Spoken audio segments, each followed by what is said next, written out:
I often think about times when I've been hiking up mountains and my heart is just pounding and exhausted because of the elevation or the distance that I've traveled. And despite all that physical exertion and physical exhaustion, I find myself very calm and peaceful.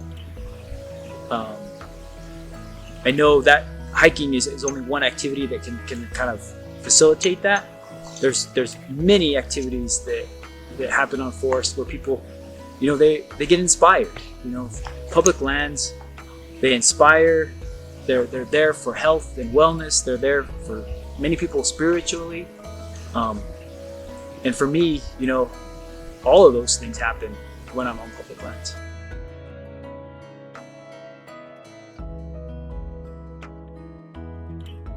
I want to engage and help us grow.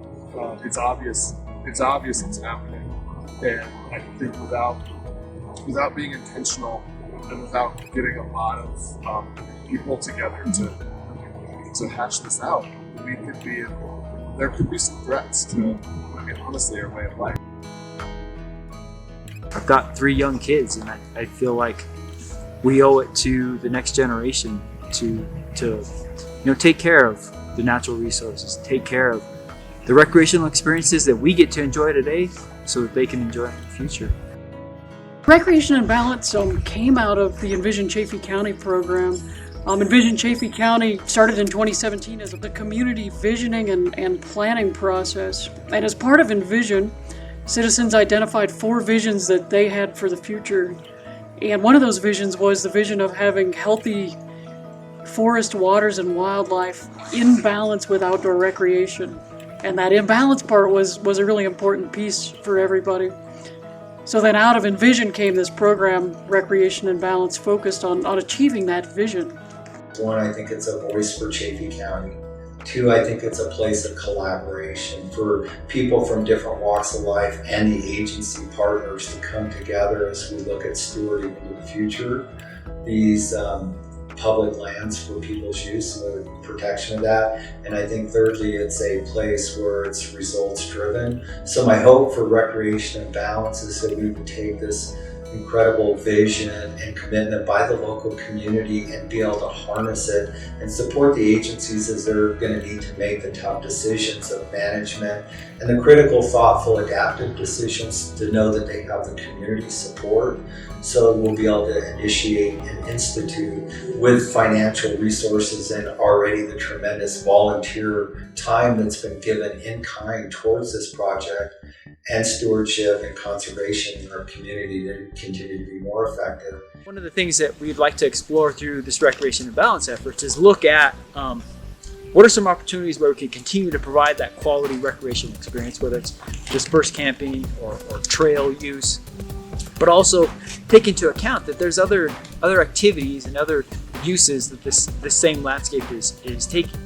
Since this is not just an Upper Arkansas Valley problem, this is a Colorado and a problem that's happening throughout the West. And the end goal will be a framework for our Chaffee County Common Grounds TAPS initiative. And so there is funding there to then implement some of the ideas that come out of Rec and Balance. There's a movement going on.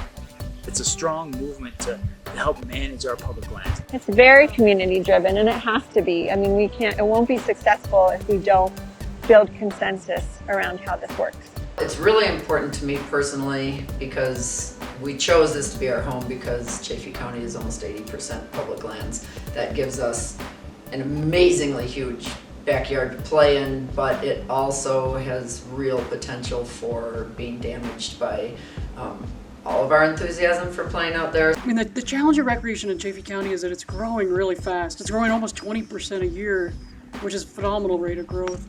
What we see is that starts having impacts on wildlife where it displaces them from their habitat. We start seeing that it has impact potentially on water quality, where there's a lot of poo in the woods, if I can say it right. And that gives us concern for the quality of water and aquatic habitats. Recreation can also create erosion, which pushes sediment into streams and rivers and damages the places that fish live. Recreation and balance, I think, means a lot of different things for different stakeholders. So for our business community, for example, almost 30% of Chaffey County's economy is driven by tourism and outdoor recreation. And it's fabulous that that's growing, but of course, from a business perspective, you want that to be sustainable. Sometimes when we're thinking about the stakeholders at the table, we think about people, and people are certainly part of that, and then we forget to leave a place at the table for wildlife. One of the tough things with education is getting people to understand that they're not going to have an immediate result for their impact on wildlife. They may never see what impact they're having on wildlife. So the cameras kind of help show what's going on with the wildlife because they're hard to see on a regular basis. I feel like my job as a facilitator is to get community feedback on how they would like us to develop that for this continued access to public lands. I hope to see in my lifetime that I still can have the kind of experiences that I have right now, that I can see wildlife, that I can be out on the land and see a healthy landscape without a lot of evidence of other humans. I hope that the next generation that comes to Colorado can experience those same things. So I grew up spending a lot of time in the outdoors. My grandfather actually did a lot of hunting, like big game hunting, elk and deer primarily. I do remember as a kid going with my grandpa and him telling me stories about, like, you know that tree over there? That's where I got my first elk. You see that bush over there? That's where me and your dad got stuck in the Jeep. And it was interesting because when I went hunting with my dad recently, those stories were being told by him now about all these great experiences that he had. Hunting was a particular activity we're talking about. But I guess as it relates to what I'd like to see in the future, I can envision a day when my daughter or my son are telling stories about the experiences they had with me to their kids. My hope is that the current and future management actions that we develop today that are community-based or community-driven facilitate those quality experiences that my grandparents had, that I have certainly had, and that my kids will continue to have. I see us reaching that tipping point with behavior change, both on public lands and where we are a responsible culture that interacts with our natural resources and public lands in a responsible way. I'd say that's probably a good accomplishment for a lifetime. Let's work together to sustain the amazing quality of experiences that we have here in Chaffey County, and let's do it together. Let's work together to make it happen.